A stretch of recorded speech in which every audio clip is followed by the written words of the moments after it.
সূর্যোদয়ের সাথে সাথে ৩১ বার তপধ্বনির মধ্য দিয়ে শুরু হয় স্বাধীনতা দিবসের আনুষ্ঠানিকতা।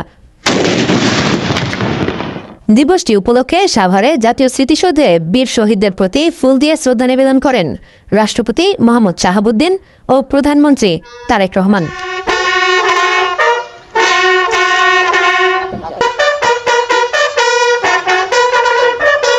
সকাল ৬টার পরপর জাতীয় স্মৃতিসৌধের মূল বেদিতে ফুল দিয়ে শ্রদ্ধা নিবেদন করেন তারা। পরে মন্ত্রিপরিষদ সদস্যদের নিয়ে আরও একবার শ্রদ্ধা নিবেদন করেন প্রধানমন্ত্রী তারেক রহমান। আপনি আপনার খাস রহমত বর্ষণ করুন। শ্রদ্ধা জানান প্রধান বিচারপতি এবং ডেপুটি স্পিকার।